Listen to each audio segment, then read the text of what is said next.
মৰমৰ ছাত্ৰ ছাত্ৰীসকল, যোৱা ক্লাছত আমি ৰাসায়নিক বিক্ৰিয়াৰ বিষয়ে আলোচনা কৰিছো। এতিয়া আজি আহা ৰাসায়নিক সমীকৰণ।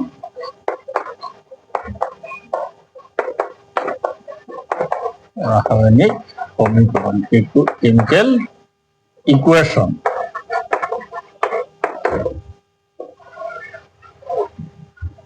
ৰাসায়নিক বিক্ৰিয়া এটাক আমি কি যদি উপস্থাপন কৰো, দেখুৱাও, তেতিয়াহ'লে তাক কোৱা হয় ৰাসায়নিক সমীকৰণ। যেনিবা আগৰ এক্সাম্পল কি আছিল, মেগনেছিয়ামৰ ফিটা এডাল বায়ুত দাহিত কৰিলে বা মেগনেছিয়ামক যদি আমি বায়ুৰ পৰিৱেশত ৰাখো, তেতিয়াহ'লে কি হয়, কি উৎপন্ন হয়, মেগনেছিয়াম অক্সাইড উৎপন্ন হয়। বা মেগনেছিয়ামৰ ফিটা এডাল যদি আমি মুকলি কৰি ৰাখো, তেতিয়াহ'লে তাৰ ওপৰত এটা চামনিৰ সৃষ্টি হয়, যিটো চামনি হ'ল মেগনেছিয়াম অক্সাইড। যদি আমি এইটো চাওঁ, আমি তেতিয়াহ'লে কি পাম, মেগনেছিয়াম প্লাস কি আহিছে, অক্সিজেন, কি উৎপন্ন হয়, মেগনেছিয়াম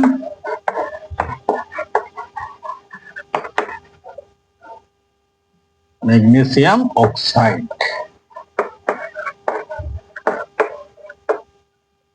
ম্যাগনেসিয়াম অক্সাইড। গতিকে এইটো হল এটা ৰাসায়নিক বিক্ৰিয়া। এই বিক্ৰিয়াটোক আমি এনেকে উপস্থাপন কৰিছো। যদি এনেকে উপস্থাপন কৰো, তেতিয়াহ'লে ইয়াক কোৱা হয় ৰাসায়নিক সমীকৰণ।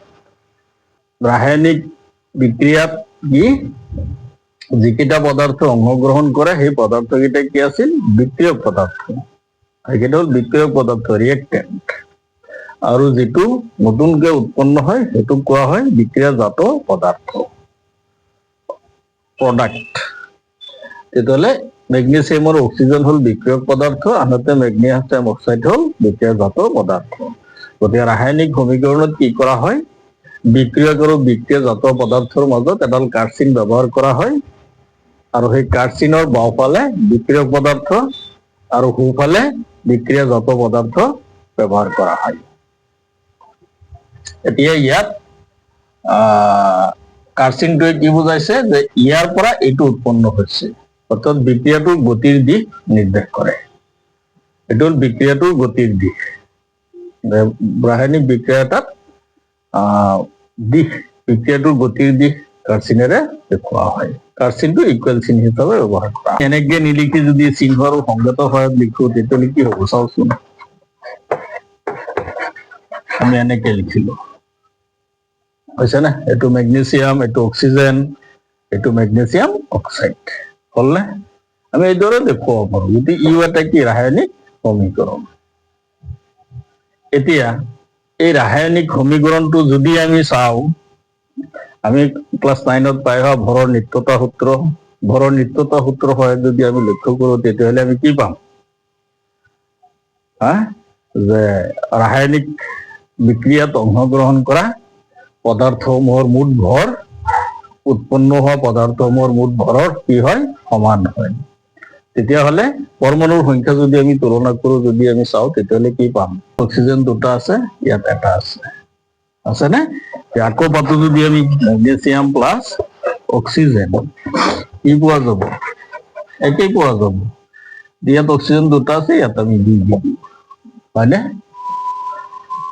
গতিকে ইয়াত 2 দিয়াৰ লগে লগে মেগনেছিয়াম দুটা হ'লে নাই, ইয়াতো 2 দি দিম। গতিকে এতিয়া চোৱা, মেগনেছিয়াম আৰু অক্সিজেন এই দুটা লগ লাগি উৎপন্ন হয় মেগনেছিয়াম অক্সাইড। তাক আমি এইদৰে কথাৰে দেখুৱাইছো, চিহ্ন সংকেতেৰে দেখুৱাইছো, আকৌ পৰমাণুসমূহ তুলনা কৰিও দেখুৱাইছো, হৈছে নে? অক্সিজেন ইপিনে দুটা আছে, ইয়াত 2 দিলো, দিয়াৰ লগে লগে মেগনেছিয়াম দুটা হৈ গ'ল, ইয়াতো 2 দিলো। গতিকে এই তিনিওটা হৈছে ৰাসায়নিক সমীকৰণ। প্ৰথম ৰাসায়নিক সমীকৰণটো কথাৰে লিখা হৈছে, গতিকে ইয়াক কোৱা হয় শব্দ সমীকৰণ। শব্দ সমীকৰণ এই প্ৰথমটো। দ্বিতীয়টো পৰমাণুৰ ভৰো তুলনা কৰা হোৱা নাই, মাত্ৰ সংকেত আৰু চিহ্নেৰে দেখুওৱা হৈছে। গতিকে সংকেত আৰু চিহ্নৰে যদি দেখুওৱা হয়, তেতিয়াহ'লে তাক কোৱা হয় জোকা সমীকৰণ। স্কেলেটেল ইকুৱেশ্যন, জকা সমীকৰণ। আৰু পিছৰটো কি, পৰমাণুসমূহৰ ভৰসমূহ তুলনা কৰি পেলাই দেখুওৱা হৈছে, গতিকে ইয়াক কোৱা হয় সন্তুলিত বা সমতুল্য সমীকৰণ, ৰাসায়নিক সমীকৰণ। হৈছে নে? আমি ৰাসায়নিক সমীকৰণ কেই প্ৰকাৰৰ পালো? শব্দ সমীকৰণ, জকা সমীকৰণ আৰু সন্তুলিত সমীকৰণ। হৈছে? বুজি পাইছানে? যে কথাৰে যদি বিক্ৰিয়া এটাক উপস্থাপন কৰা হয় তেতিয়াহ'লে এইটো হ'ব শব্দ সমীকৰণ, অড ৰিয়েকশ্যন। আৰু যদি চিহ্ন আৰু সংকেতেৰে উপস্থাপন কৰো তেতিয়াহ'লে তাক কোৱা হয় জকা সমীকৰণ, স্কেলেটেল ইকুৱেশ্যন।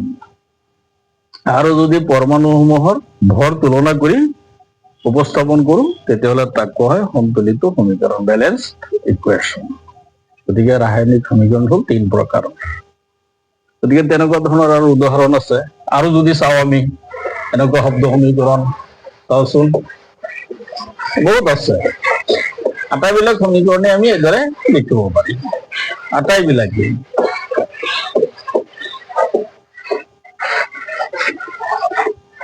আৰু এটা চাওঁ, আমাৰ সচৰাচৰ পানী খাওঁ, হয়নে?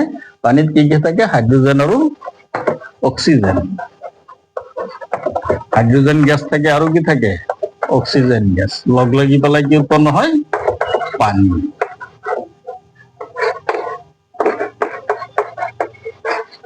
এইটো আমি কথাৰে লিখিছো, আখৰেৰে লিখিছো, হয়নে? গতিকে কি হব? নিশ্চয় শব্দ সমীকৰণ, হয়নে? এইখিনি বিক্ৰিয়ক পদাৰ্থ, এইখিনি বিক্ৰিয়াজাত পদাৰ্থ।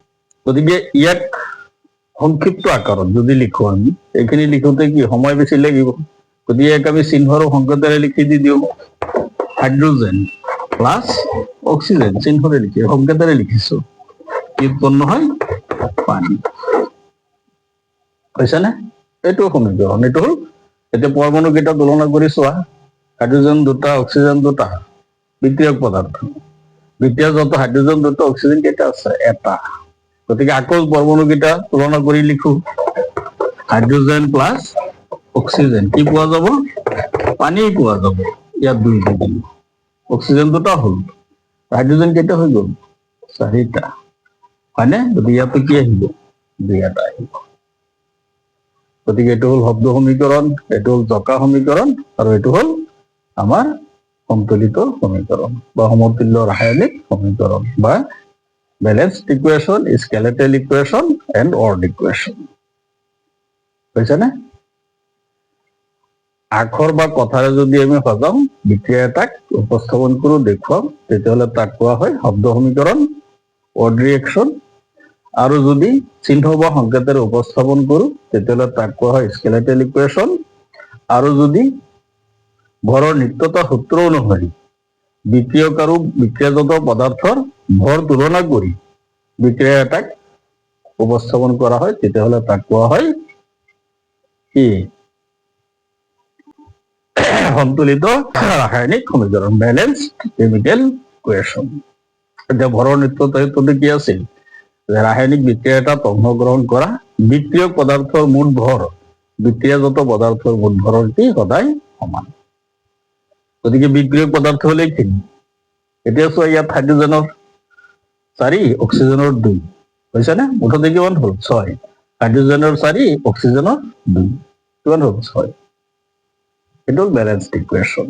এইটো ভৰৰ নিত্যতা সূত্ৰ, যে বিক্ৰিয়াত অংশগ্ৰহণ কৰা পদাৰ্থসমূহৰ মুঠ ভৰ উৎপন্ন হোৱা পদাৰ্থসমূহৰ মুঠ ভৰৰ কি হ'ব? সদায় সমান। এইটো হ'ল ভৰৰ নিত্যতা সূত্ৰ। অৰ্থাৎ বিক্ৰিয়ক পদাৰ্থৰ মুঠ ভৰ বিক্ৰিয়াজাত পদাৰ্থৰ মুঠ ভৰৰ সমান হ'ব। এইটোৱে আছিল কি? ভৰৰ নিত্যতা সূত্ৰ। গতিকে এইটো কি? শব্দ সমীকৰণ, এইটো জকা সমীকৰণ, এইটো সন্তুলিত ৰাসায়নিক সমীকৰণ। শব্দ সমীকৰণটো লিখোতে সময় বেছি লাগে, গতিকে ইয়াক কি চিহ্ন আৰু সংকেতেৰে যদি সজাই দিওঁ তেতিয়াহ'লে কি হ'ব? চিহ্ন আৰু সংকেতেৰে যদি আমি সজাই দিওঁ, দিয়াৰ লগে লগে লিখাটো সংক্ষিপ্ত হ'ল, ছুটি হ'ল, সময় কম লাগিল, তেতিয়াহ'লে এইটো হ'ল আমাৰ জকা সমীকৰণ।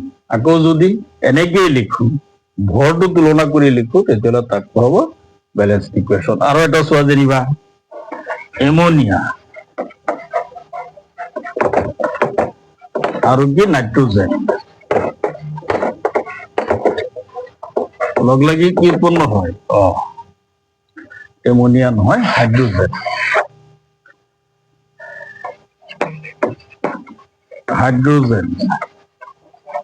প্লাস নাইট্ৰোজেন উৎপন্ন হয় এমোনিয়া হয়নে এইটো শব্দ সমীকৰণ আমি কথাৰে লিখিছো কথাৰে সজাইছো পিছত হাইড্ৰোজেন লিখি দি দিয়া নাইট্ৰোজেন সংকেত কি হব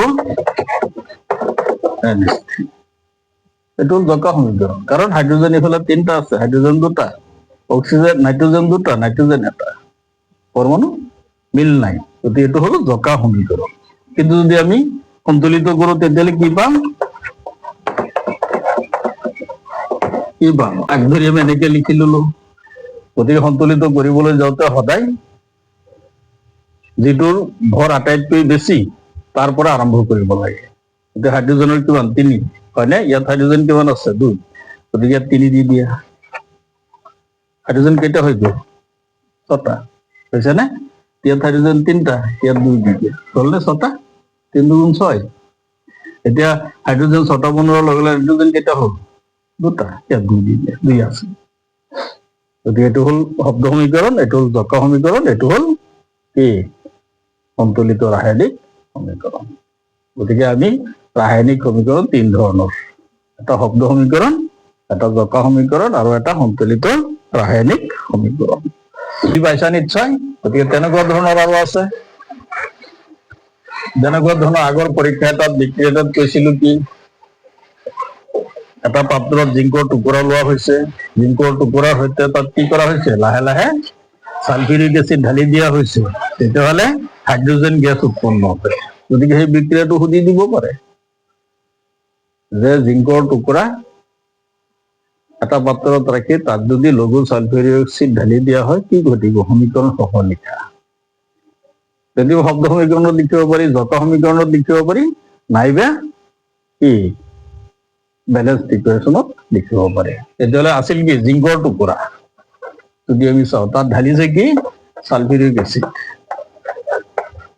উৎপন্ন হৈছে কি জিংক সালফেট লবণ আৰু কি উৎপন্ন হয় হাইড্ৰোজেন গেছ গতিকে এইটো হল সমীকৰণ গতিকে এতিয়া চোৱাচোন মিল আছে নে এইটো জকা সমীকৰণ হৈ আছে নে বেলেন্স সমীকৰণ হৈ আছে কাৰণ শব্দ সমীকৰণ হ'বই নোৱাৰে কাৰণ শব্দ সমীকৰণ হলে আখৰেৰে লিখিব লাগিব বস্তুটো ধৰিব পাৰিছে নাই এইটো শব্দ সমীকৰণ হলে ইয়াৰ লিখিব লাগিব কি জিংক প্লাস সালফিউৰিক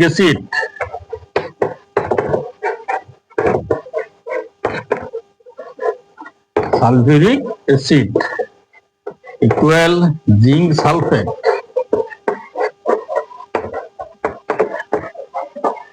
প্লাস হাইড্ৰোজেন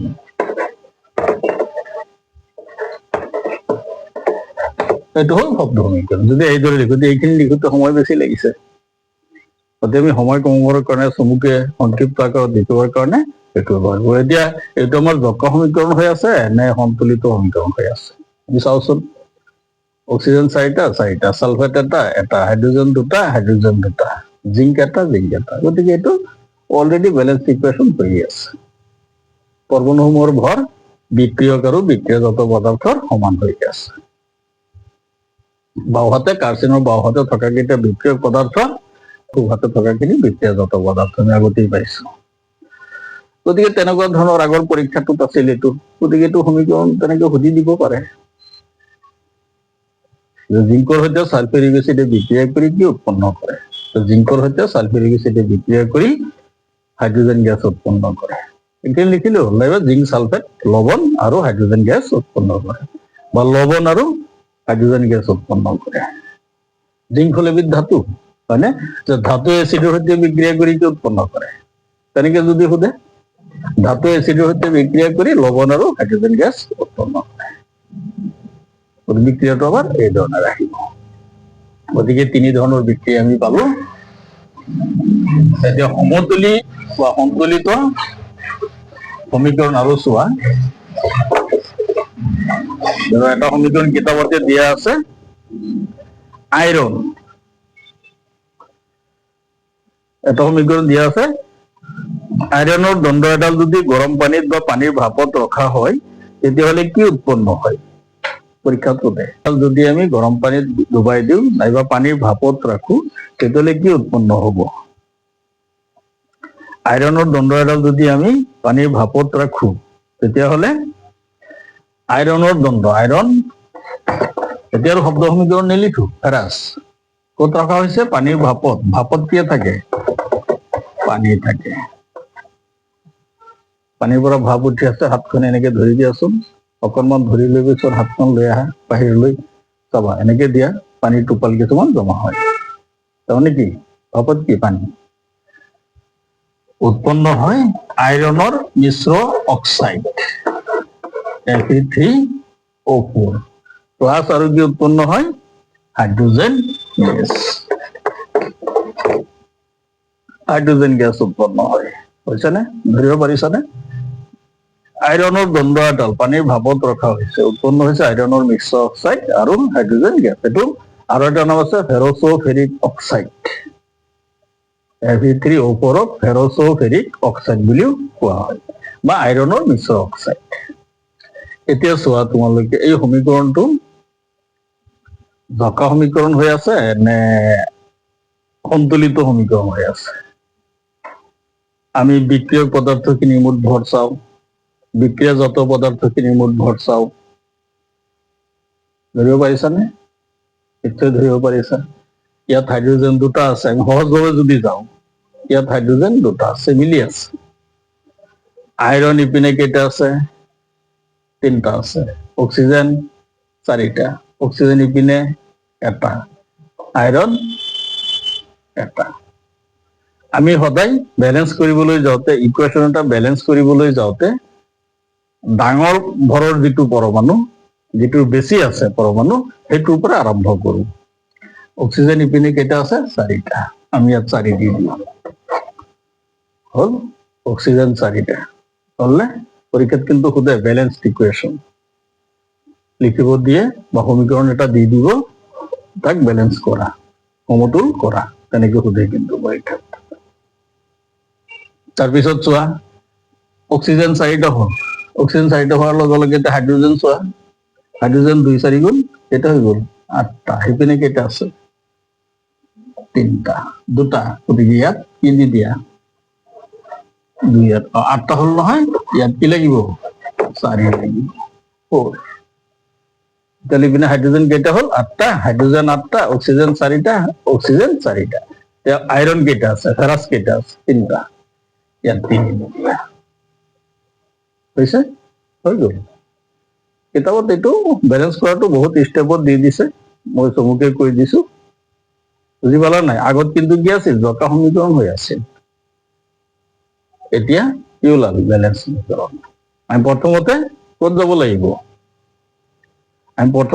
যাব লাগিব? চোৱা, আকৌ বুজাই দিছো সমীকৰণটো।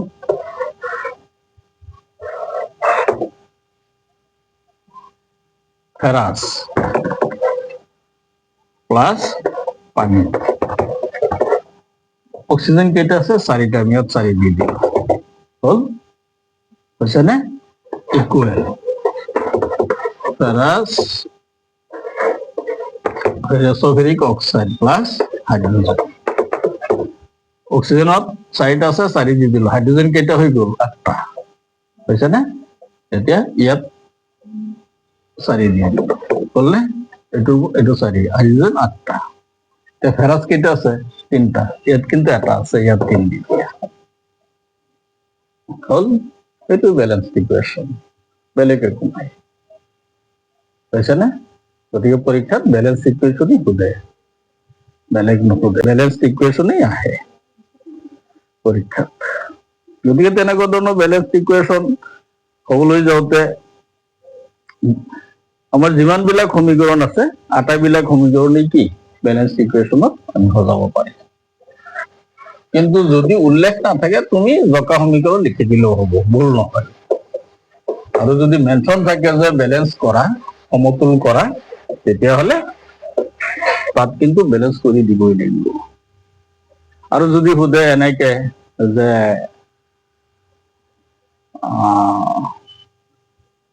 ধাতুৱে পানীৰ সৈতে বিক্ৰিয়া কৰি কি উৎপন্ন কৰে, হয়নে? তেনেকুৱা ধাতু এটা ললো, ছডিয়াম, পানী উৎপন্ন কৰিব কি? ছডিয়াম হাইড্ৰক্সাইড, হয়নে? পিছত পাবা ছডিয়াম হাইড্ৰক্সাইড আৰু কি কি উৎপন্ন কৰিব? Hydrogen gas. হলনে? যে পানীয়ে ধাতুৰ সৈতে বিক্ৰিয়া কৰি কি উৎপন্ন কৰে? সমীকৰণ লিখা। তেতিয়া পানীয়ে ধাতুৰ সৈতে বিক্ৰিয়া কৰি ক্ষাৰ আৰু হাইড্ৰজেন গেছ উৎপন্ন কৰে। বুজি পাইছানে? এতিয়া বেলেঞ্চ হওক নহওক আমি চাব নালাগে। সোধে যে সমতুলীকৰণ কৰা, তেতিয়াহ'লে সমতুলীকৰণ কৰি দেখুৱাব লাগিব। পিছত পাম আমি ধাতুৰ বিষয়ে, লাহে লাহে দি থাকিম। তাৰপিছত ৰাসায়নিক সমীকৰণ এটাক লিখিবলৈ যাওঁতে সিহঁতৰ কিছুমান ভৌতিক ধৰ্ম আছে, ভৌতিক ধৰ্মৰ ভিত্তিত লিখা হয়। ভৌতিক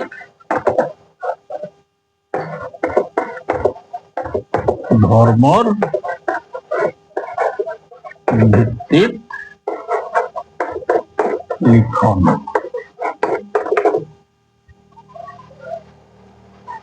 এতিয়া ভৌতিক ধৰ্মৰ ভিত্তিত লিখন বুলি কোৱাৰ লগে লগে আমি কোনটো পদাৰ্থ কি অৱস্থাত আছে সেয়া চাই দি লিখিব লাগে। যেনিবা আইৰণ, আগৰ সমীকৰণটো ললো, আইৰণ, হয়নে? প্লাছ তাৰ লগত কি আছিল? পানীৰ ভাপ, হয়নে? কি উৎপন্ন হয়? ফেৰ'চফেৰিক অক্সাইড বা আইৰণৰ মিশ্ৰ অক্সাইড। আৰু কি উৎপন্ন হয়? Hydrogen gas. গতিকে এইটো আমি চাব লাগিব। আইৰণ, আইৰণটো পদাৰ্থৰ কোনটো অৱস্থা? আইৰণটো কি? লোহাটো কঠিন, গতিকে এইটো হ'ল চলিড, এছ। গোটা পানী, হয়নে? পানীটো কি আহিব? ইয়াত পানী লোৱা নাই, কি লৈছো? পানীৰ ভাপ। ভাপ বুলি কোৱাৰ লগে লগে কি আহিব? গেছ। পানীৰ ভাপ, পানীৰ পৰা যিটো ভাপ ওলাই, ভাপতহে আইৰণৰ দ্বন্দ্ব ৰখা হৈছে। পানীৰ ভাপ, বুজিছেনে? তাৰপিছত উৎপন্ন হয় ফেৰ'চফেৰিক অক্সাইড, হয়নে? গতিকে এইটো কি হ'ব? গোটা প্লাছ হাইড্ৰজেন। হাইড্ৰজেন গেছ কি? গেছ। হাইড্ৰজেনটো গেছ, গেছীয় পদাৰ্থ। ফেৰ'চফেৰিক অক্সাইড এইটো গোটা, গোটা পদাৰ্থ। গতিকে আইৰণটো হ'ল চলিড, গোটা, পানী ভাপ, গেছীয়, গেছ, আইৰণৰ মিশ্ৰ অক্সাইড, চলিড, গোটা, হাইড্ৰজেন গেছ। গতিকে কি অৱস্থাত কোনটো পদাৰ্থ আছে সেয়া উল্লেখ কৰি আমি লিখিছো, হয়নে? এয়া উল্লেখ কৰি যদি লিখা হয় সেইটোক কোৱা হয় ভৌতিক অৱস্থা সহ ৰাসায়নিক সমীকৰণ এটা উপস্থাপন। ভৌতিক অৱস্থা সহ, ভৌতিক অৱস্থা দেখুৱাই লৈ সেই সমীকৰণটো কি কৰিব লাগে? লিখিব লাগে। গতিকে এই প্ৰশ্নটো এনেকে সোধে যে লোহিত তত্ত্ব আইৰণৰ ওপৰেদি পানীৰ ভাপ পঠিয়ালে কি ঘটিব? সমীকৰণ লিখা। লোহিত তত্ত্ব আইৰণৰ ওপৰেদি পানীৰ ভাপ পঠিয়ালে কি ঘটিব? সমতুল্য বা সন্তুলিত সমীকৰণ লিখা। লোহিত তত্ত্ব আইৰণৰ ওপৰেদি পানীৰ ভাপ পঠিয়ালে আইৰণৰ মিশ্ৰ অক্সাইড আৰু হাইড্ৰজেন গেছ উৎপন্ন হয়। হৈছেনে? পিছত সমীকৰণটো লিখি দিব লাগিব আৰু সমতুল কৰি দিব লাগিব। সমতুল কৰিবলৈ যাওঁতে কি আকৌ কৈছে অক্সিজেন 4টা আছে, 4 দি দিয়া। হাইড্ৰজেন 8টা হৈ গ'ল, হাইড্ৰজেনে ইয়াতো 4 দি দিয়া। হ'ল, ফেৰাছ 3টা আছে, 3 দি দিয়া। হৈ গ'ল সমতুল সমীকৰণ। সমতুল সমীকৰণ হ'ল আৰু ভৌতিক অৱস্থা মেনশ্যন হ'ল, দেখুৱাই দিয়া হ'ল। গতিকে তেনেকুৱা ধৰণৰ আৰু কিছুমান সমীকৰণ আছে।